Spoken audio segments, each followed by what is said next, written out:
So once again, number 11 was wrong. It should have been plus 3a, not minus 3a. Number 47 was almost completely wrong because I used the function h instead of f. The actual answer should be 3t squared plus 2. But it wasn't completely wrong because you still had the same variable. Fair enough. But there was no saving grace in it. Like, I'm just changing that 2 to a 3 and I'm good. All right. That being said, what questions do we have? Other questions? Yes. 69. Number 69. Oh, I forgot to put these in. We will get that guy in there. It is one of these. It is maybe this one? Yeah. All right, 69 says it's x minus 14, and it's supposed to be a function inside another function, maybe inside another function. Well, there's no absolute symbol, so I'm not going to use f of x. There's no square on here, so I'm not going to use h of x. The only thing I can use is g of x. Now, the problem is it's not just x minus 7, but what we can do is we can rewrite this as x minus 7 minus 7. Why am I rewriting like that? Yeah. Because what I want to look at is, and here's our actual answer, it is g of x, or GOG. So what you're doing is you are taking x minus 7 and you're plugging it into itself. So if I have x minus 7, Oh, I get it. and I plug that into that x, it becomes x minus 7 minus 7. It's very weird for a function to be plugged into itself, but that's what it would kind of look like. X minus 7 minus 7, which equals x minus 14. Is that good then? Yeah. Okay, cool. Other questions? Yeah. Can you just go through 65? Yeah, 65. It actually uses all three of them because we do have an absolute value of x. Absolute value of x tells me to use f of x. It also has an x minus 7 in it, so I'm going to use that one. And it's also got a square in it, so I actually have to use all three of them. I just got to figure out what order they go in. In other words, which one goes on the very inside, middle, and then outside of the function, kind of like Russian dolls. Which one's on the inside of it? Well, looking at this, that absolute value of x is on the inside. Because that absolute value of x, maybe I'll draw a picture, that absolute value of x needs to go into that x there in order to just get that absolute value of x minus 7. Now, once I have that, so if I did g of f, I'm in the wrong one. If I just did, no, I was in the right one. If I just did g of f of x, that would be putting f of x into g of x. That would equal that absolute value of x minus 7. But what I need to do is I need to take that and plug that into h of x. So that new series is going to be h of g of f of x. Did I close enough of those? 1, 2, 3, 1, 2, no. And that's going to be Hagoff. Hagoff. Hagoff, fool. All right. So once again, you just got to figure out which one. Why? Don't reverse it, whatever you do. It sounds really That really tells him to leave. Yeah. All right, so this is my inside one. So that's why g comes first, or I mean f comes first because that's my f function. G comes second because that's the next layer, and then x squared is our last layer of it. Other questions? It is like a sandwich. You just got to figure out what goes in the middle.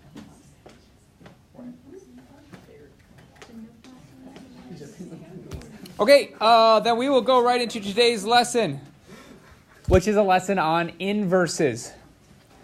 First of all, we'll discuss what an inverse is. All it means to be an inverse mathematically is it undoes whatever function you're given. So if I have a function and I take the inverse of it, it undoes whatever was done to it. So my example is I give you 2x plus 3, and I tell you to look for the inverse. Well, 2x plus 3, if I give you a value, you would multiply it by 2, and then you would add 3 to it. So let's, for the sake of this problem, let's pretend like that x value is actually a 2. So if I said plug 2 into this, you would do 2, multiply it by 2 to give you 4, add 3, and you'd get 7. So if I plugged a 2 in, I would get 7 out. In other words, 2x plus 3. Well, inverse would undo everything that was done to it. So that would be, take that x value, subtract 3 instead of add it, and then divide by 3 instead of multiplying it. Well, remember, if I plugged in a 2 here, we ended up with 7. If I plug a 7 on this side, if you run it all the way through here, we get back out our 2. In other words, if you plug in a 2, you would get out a 7. If you plug in a 7 on this end, you'd get back out a 2. We have multiple inverses we've used in the past. Consider, I'm just going to put a couple down. If I have x squared, the inverse of x squared is just take the square root of that guy. Because that would be x. When I plug in, I would get back out x. Another inverse we did very recently is just sine inverse. If I take sine inverse of a sine, I'm going to run out of room. Let me get rid of that too. That would just equal x. A simple one be if I had 2 times x, you would just divide by 2, and you get x back out. It undoes what was done to it. If I multiply by 2, dividing by 2 undoes the multiplication. If I have sine of x, sine inverse undoes that sine. If I have something squared, the square root undoes that square. So that's exactly what inverses do. And you can see down here, because they undo each other, this is the inverse of that. All right, now I just gave you 2 inverses, just right before. What do we do to make sure they're actually inverses? We're going to test it. But we have to test it for every possible x value. Because you can't just check it once, because once something's pass, and then the rest do not pass.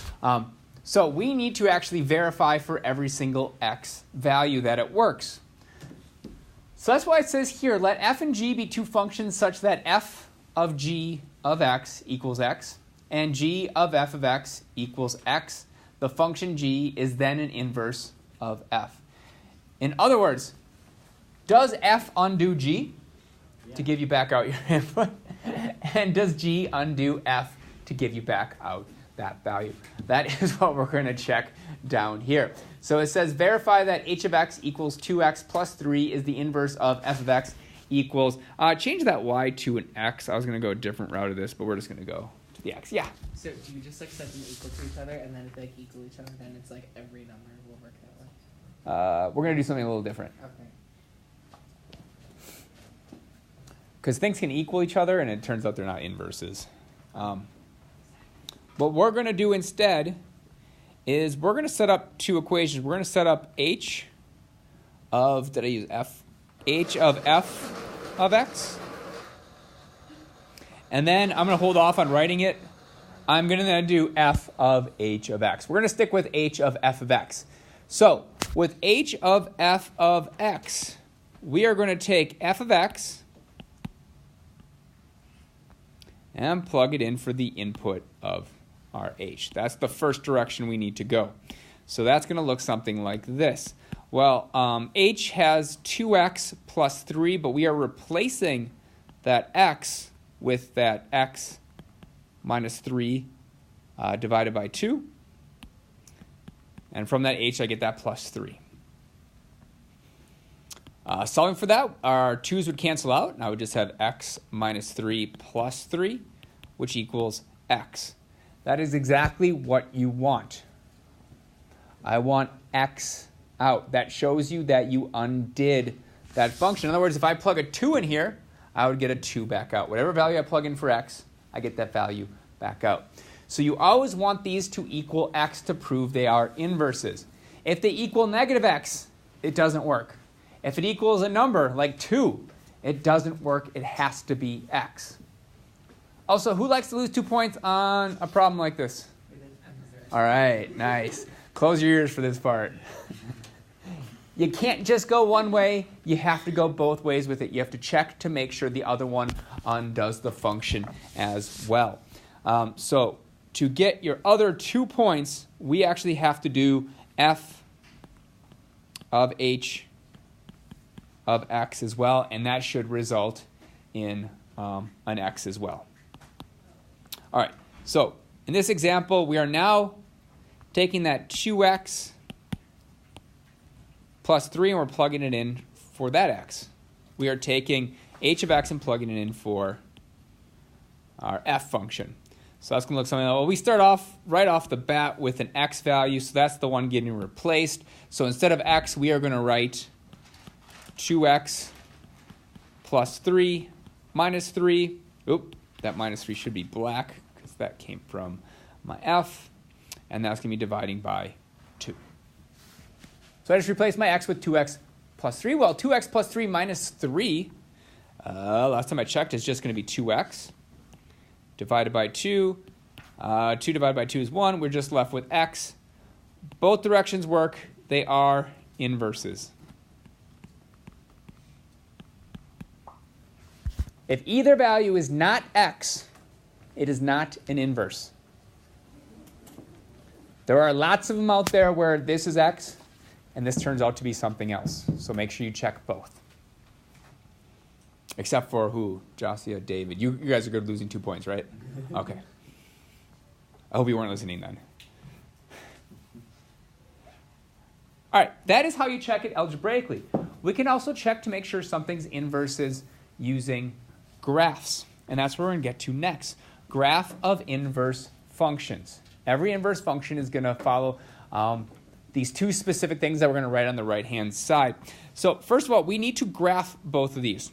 So we're going to graph f of x equals x squared, but note, I only can graph where values of x are bigger than or equal to 0. And that's for a key reason we'll learn in a little bit. So I'm going to make a t-chart for that guy. So that's x squared. I'm also going to make a t-chart for its inverse neighbor guy, which we said f inverse of x should equal square root of x, but we're going to check that. Although we should know it, because square root of x undoes x squared, I hope. All right, let's focus on that x and x squared. Since 0 is the smallest number I can plug in, we're going to start with 0. Let's try a 1, let's do a 2, and let's do a 3. 0 squared is 0. 1 squared is 1. 2 squared is 4. 3 squared is 9. So the graph of this is going to look like 0, 0, 1, 1, 2, 4, 3, 9. That's going to be way up in space, so I'm not going to put that on there. This is enough for me to know the graph anyway. It's going to look something like that. This is my x squared. Of course, it's x squared.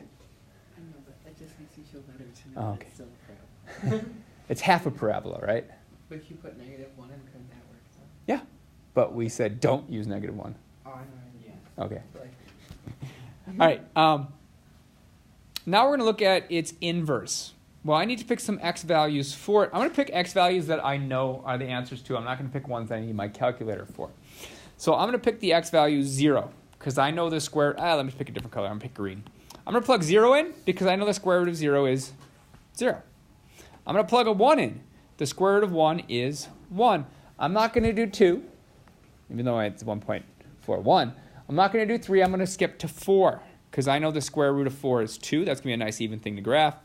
And finally, I'm going to pick 9. Square root of 9 is 3. Does anyone notice something that happened when I just did the tables of my function and my inverse? their x and y switched. Their domains and ranges, or x's and y's, switched. That will always happen with inverse functions. So I'm going to put that down as one of the big things that we need to recognize. The domain and range flip.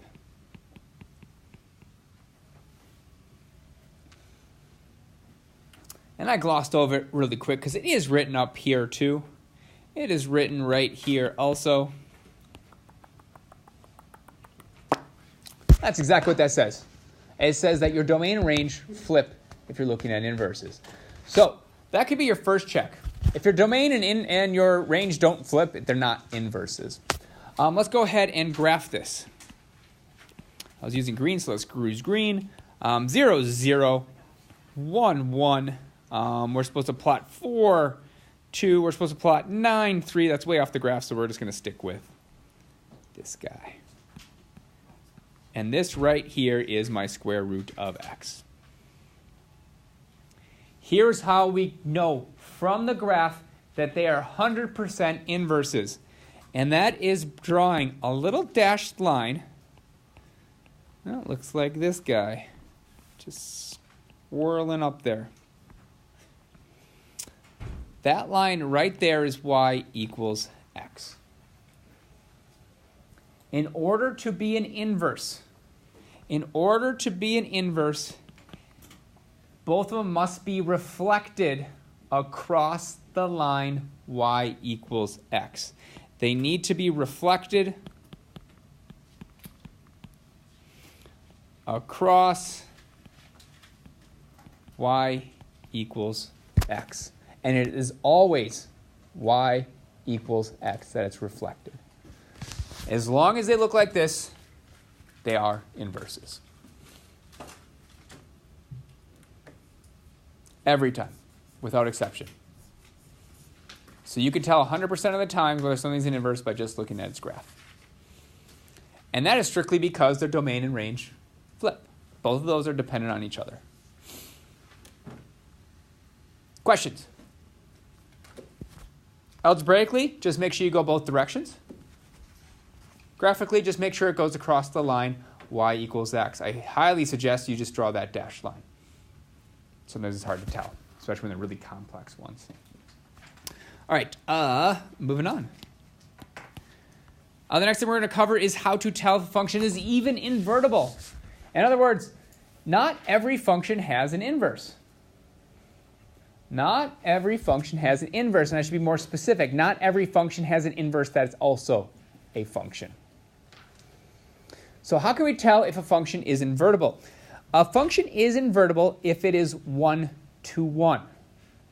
If it's 1 to 1. And what 1 to 1 means is that, so a function is 1 to 1 if all of your y values correspond to no more than one x value.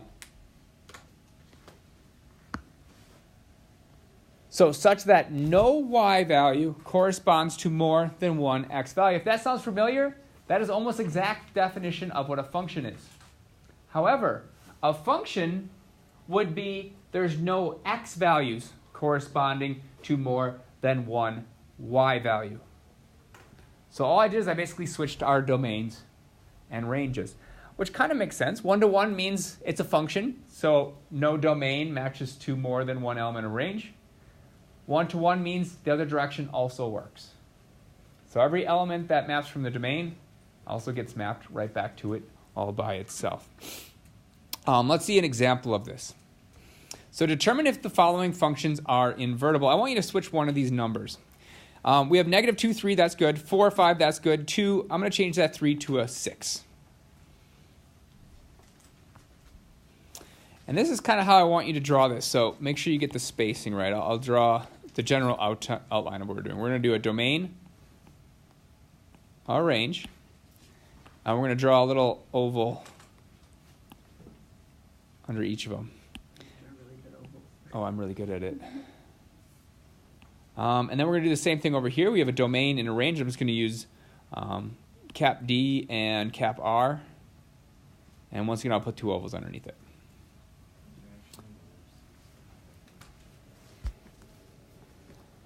So ovals.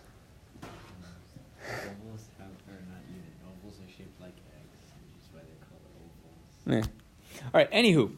On the left-hand side, I'm going to check whether it's a function. On the right-hand side, I'm going to check if it's 1-to-1. In other words, is it invertible? All right, so we're going to put our domains in both of them. So our domain is, we're using a -2, a 4, a 2, and we're using it for both of them, -2, a 4, a 2. And our range is going to be 3, 5, and 6. And on the other one, we still have a 3, a 5, and a 6. Left-hand side, we're going to check it to see if it's a function. In order for a function, we can't split any of our domains up. Right? If we ever see anything like this, it is no longer a function. Good thing is that doesn't happen. We pair -2 maps to 3, 4 maps to 5, 2 maps to 6. This must be a function. No element of the domain goes to 2 or more elements of the range. So we're good. It's a function. To check to see if it's invertible, we're going to go the other direction. Because what we're doing, think about this. The inverse is when our domain and range flip spots. All right? So I'm checking to see, would that still be a function? If I change this range to become my domain, and this domain becomes my range, is it still going to be a function? In order to do this, we're just going to go backwards. I'm going to see where our range maps to. So our range would map to -2. Our 5 would map to 4. Our 6 maps to 2. This is invertible.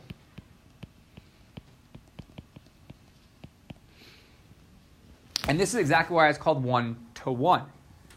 -2 matches to one element. 3 matches back to only one element. 1 direction and 1 coming back. That makes it 1-to-1. This is invertible. This is 1-to-1. 1-to-1 and invertible are used almost interchangeably. So if I ask, are they invertible? This is what I'm asking for. If I ask, are they 1-to-1? This is what I'm asking for as well. All right, we're going to do the same thing for that next one. So we need to check to see if it's a function. So we'll do a domain and a range.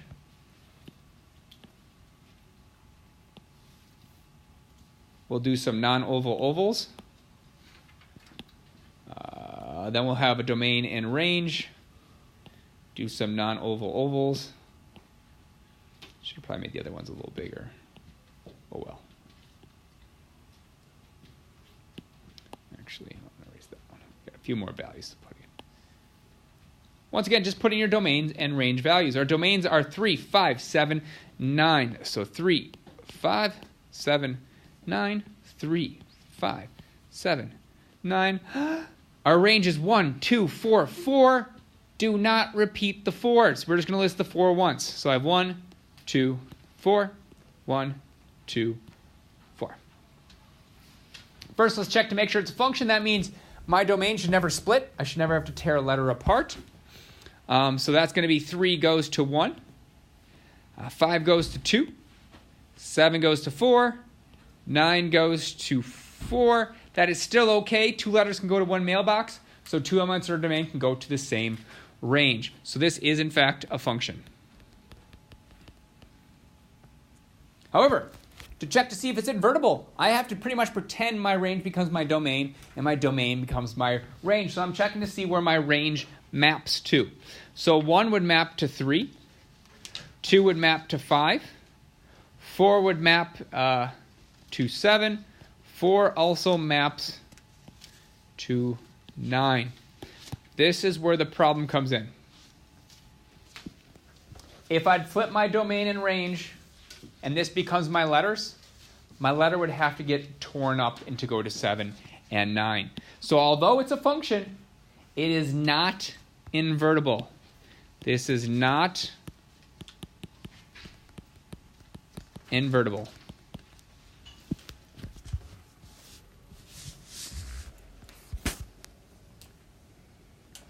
Well, what does this look like graphically?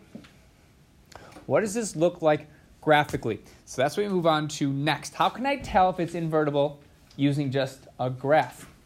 Well, we could easily check to see if something's a function by using a graph. We said use that vertical line test.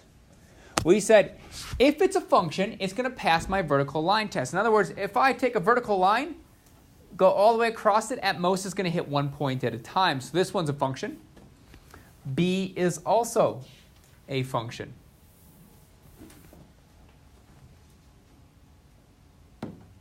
To check to see if it's invertible, we need to switch our domains, where x becomes our y and our y becomes our x. So our vertical line test that was going across this axis, since I'm switching my x and y axes to check it, we are going to instead, to see if it's invertible, we're going to now use a horizontal line test. A vertical line test if it's a function. Horizontal to see if it's invertible. In other words, is its inverse a function? So we are going to use a horizontal line test, which follows all the rules of vertical line test, except now it's horizontal. And what I mean by that is if it hits more than 1 point, which this one does, it hits at 2 points,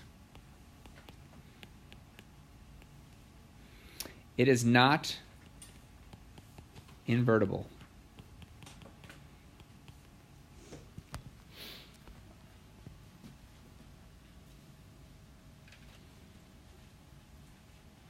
And don't write this on there, just pay attention to it because it's going to get your sheet too cluttered. Let's picture what would happen if I graphed its inverse. Just a reminder, the graph of an inverse is one that's reflected across y equals x, and this is my y equals x. If I reflected this across, we would get a graph that looks like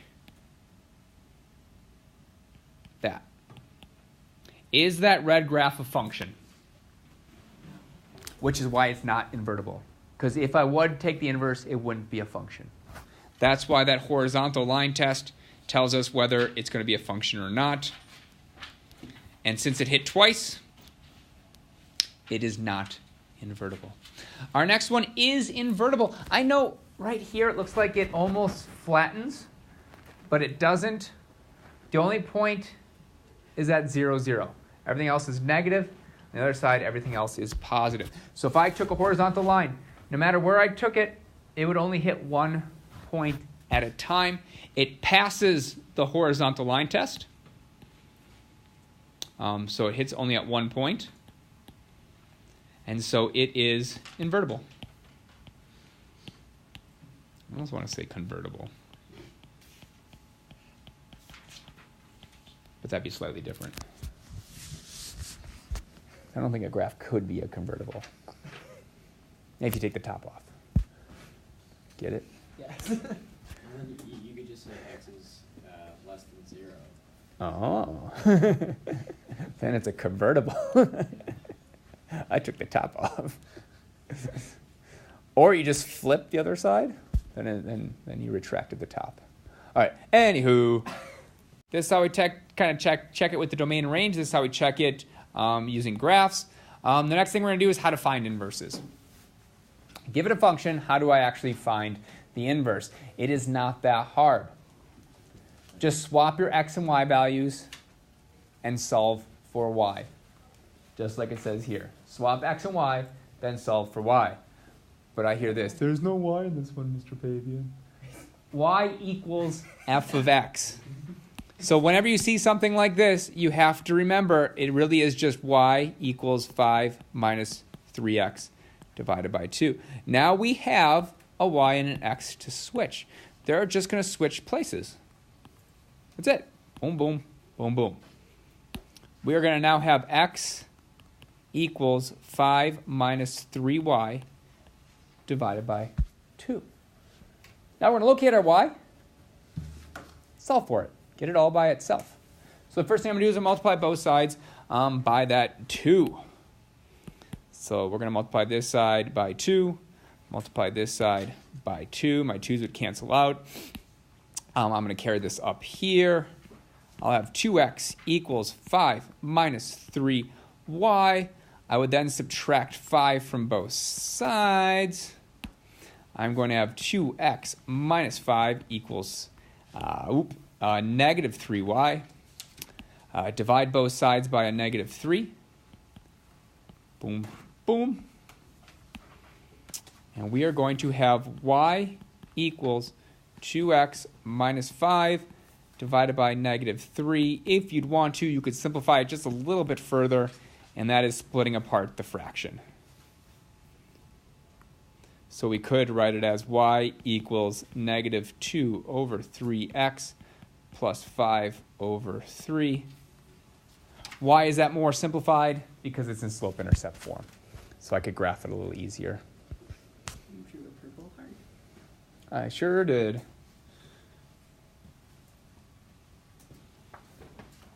The next two are a lot easier and quicker. Yes? The test, do we have to simplify the slope? No, but you should know how, right? Because on like a standardized test, this might be one of your multiple choice. You'd have to know how to get from here to here. In class, you won't lose points. In life, you lose points. Only if you can't do it. All right. The next one says find the inverse of h of x equals square root or cube root of x plus 1. Reminder that h of x is actually our y value. So flipping our x and y is going to look like x equals cube root of square root of y plus 1. Locate your y, solve for it. To get that y out, you would need to cube both sides, which is going to leave us with x cubed equals cube root and cube are inverses, so they undo each other. So I get whatever's inside out, which is y plus 1. I subtract 1 from both sides, and I get y equals x cubed minus 1. And you're done.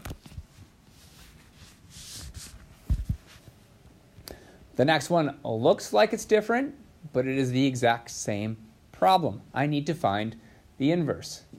We're going to do the same step. We're going to switch our x and y values, but we don't need to solve for y this time. What I mean by that is 3 is an x value, 2 is our y value. Switch them. All right, that is it. So we'll have m inverse of x equals 2, 3, 0, 1, 6, 5. Ooh, I need to slide that over. Give myself a little bit extra room.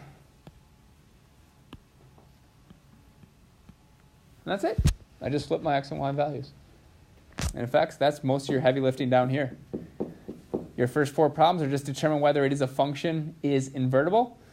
So you're just checking to make sure each element of your range only goes to one element of our domain. And then if it is, you have to flip all your x's and y's. If it's not, you just put non-invertible, and you don't have to find the inverse. All right. That, folks, is all I have for you. Do you have any questions on anything we covered today? It was actually a lot of material all at once. So if you were confused, now's the time to ask questions. All right, don't forget the test is on Friday. Are you raising your hand or stretching? Oh, I was just going to ask if I could go to the bathroom. Oh, okay. Yeah. Sure. We have a test on Friday. I handed out the review. As we have been doing, I will check your review at the end of class tomorrow. If it's done, you just get checked off. If it's not done, all hope is not lost. You can either show it to me Friday morning and I'll check it off, or you come to class with it done and turn it in, and then you'll be fine to do test corrections. Please put your name on those if you turn them in. All right, go ahead and get started.